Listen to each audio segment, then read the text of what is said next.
Hi there, my name is Hannah Gannon and I am back with another interactive case study here. Today we will be discussing the treatment of epilepsy with a medication that's called the Vigabatrin. And so to begin, first we are going to kind of go over a neurotransmitter in the body, and that is called GABA. Now, GABA, like I said, is a neurotransmitter, which is a chemical messenger, and it's really widely distributed in the brain, extremely important, and it's actually a primary inhibitory neurotransmitter. Now, like, what does this mean? So it's actually going to reduce the activity of neurons in the brain and kind of act as like a brake to all the electrical activity that's going on between neurons, which are brain cells. Like throughout the nervous system there. So the main thing that's really important to kind of recognize about GABA, like I said, is that it is going to reduce the activity of neurons because it actually makes the resting potential. So one thing that is kind of important here is just to kind of consider what an action potential is. And so in the simplest terms, an action potential is just going to help like propagate the electrical signaling from one neuron to another. So it has to reach a certain potential, and you have this resting potential, and it has to reach a threshold in order for an action potential to occur. And what GABA does is it actually decreases that potential, and so it makes it even more difficult for an action potential to occur in that neuron. It actually creates what's called inhibitory postsynaptic potential, which is a type of like hyperpolarization that's going to occur there. So in terms of like what the receptor is like for GABA, it's actually a channel receptor, and so GABA is going to bind to the receptor, and it's actually going to change shape slightly. Then it's going to allow ions that are going to go through the channel, and then it's going to actually allow chloride ions to go, and chloride carries a negative charge, and so this is kind of what contributes to that hyperpolarization and more negative resting potential there for that neuron. And therefore it's going to reduce the excitability of the neuron, making it more difficult to have an action potential in that following neuron, or the postsynaptic neuron. So as you can see, that some of these pictures kind of like summarize the points that I just made. I think that both kind of do a good job at just explaining this in the most simple way. So we have this neuron here. It's going to release GABA. It's going to bind to the receptor, and then you've got chloride going in, which is going to again decrease the resting membrane potential and create this hyperpolarization, which is going to decrease that potential of that specific neuron, making it more difficult to propagate the action potential to the next neuron. So overall, if you increase GABA at the synapse, what it's going to do, because it is an inhibitory neuron, it's going to make it's going to make it less. It's going to not excite the neurons around it, if that makes sense. And then if you decrease GABA, it's actually going to increase the electrical signaling, because you're not going to have that inhibitory neurotransmitter there.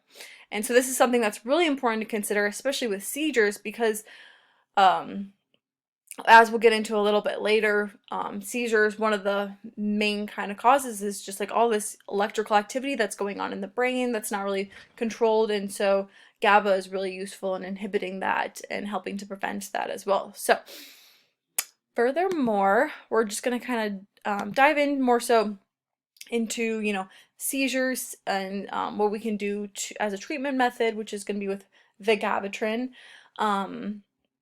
as well. So first I just kind of want to touch on a little bit about what seizures are. So during a seizure, there's a burst of electrical activity in your brain, and epilepsy is actually a type of seizure disorder. The one thing about seizures is there's not just like one standard type. It really just depends on, so the symptoms will obviously vary, especially depending on like what part of the brain is specifically impacted by that seizure.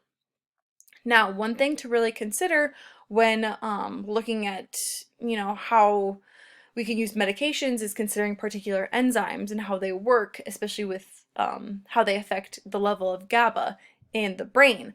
Now, there's a really important enzyme called Gaba Transaminase, and it's actually responsible for the catabolism, which is the breakdown of GABA. Now, the really interesting thing about the Gabatrin, which is the medication, is that it is actually, as you can see, it is a structural analog of GABA, and so it looks like very, very similar to GABA, as you can see there. So what the GABA, because it is a structural analog, it actually acts as an irreversible inhibitor of GABA transaminase. So it's going to actually bind to the active site and irreversibly inhibit GABA transaminase.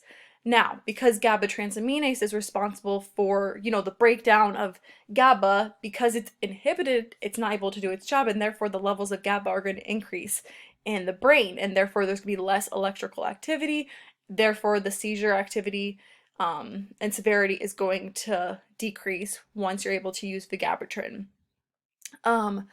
Obviously, with all medications, there are risks to it, and something that I think is really significant and important to mention here in this case is that a lot of patients do develop what's called a visual field defect, and so the visual field, kind of what they're able to see, is going to be impacted, and this occurs in about 1/3 of cases. So a lot of times with patients on this medication, you're going to want to do visual fields every few months so that you can just kind of monitor their vision and how they're able to see and what they're able to see, and especially like superiorly, inferiorly, and off to like the sides. Now, in terms of what seizure medication can do, I think that this is a really great option, an alternative for patients, because seizures can severely impact the quality of a patient's life, and it can lead to injuries and even death. So I think that this is really great that we're able to have something to positively impact the prognosis and the overall well-being for patients, and give them an option for those that do suffer from a seizure disorder. So I just wanted to kind of mention that there.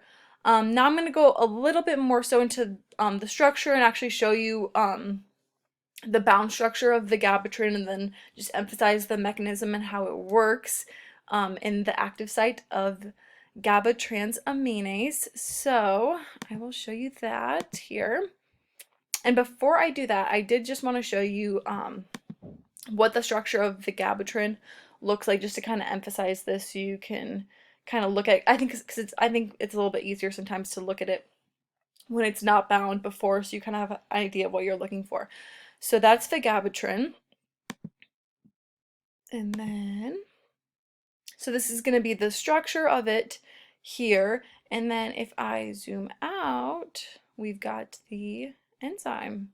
And enzymes oftentimes are proteins. And so as you can see, like the secondary structure of a lot of like alpha helices make up that enzyme. So you can see how, in the active site of the enzyme is going to be where the vigabatrin binds, because it is a structural analog of the substrate for that enzyme. So that's kind of how it works specifically here. And let me see here.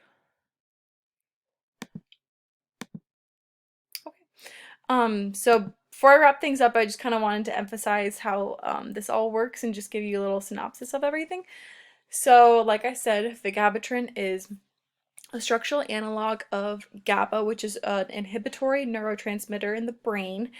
And so in seizures, a lot of times GABA is going to, or in patients experiencing seizures, GABA is often underproduced in patients experiencing this. So obviously if it's underproduced, you want to do everything you can to increase this level.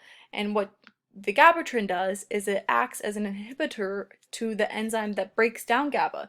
And so because you're able to inhibit that enzyme, Gaba transaminase, you're inhibiting that, so therefore the level of GABA is going to increase. You're going to decrease or put the brakes on the excitatory process that's going on in the brain during a seizure, and because you're able to decrease that, you're able to kind of combat those symptoms and everything that's going on from all the electrical activity in the brain, because the signaling is going to be reduced because you're increasing that inhibitory neurotransmitter. So I hope that makes sense. I think that this is an incredible thing, and it's definitely going to make an impact for the patients who are experiencing such symptoms from severe seizures. And I just want to mention my references here that I used for all of this information, and then where my pictures are found as well. So thank you so much for listening, and I hope you have a wonderful night.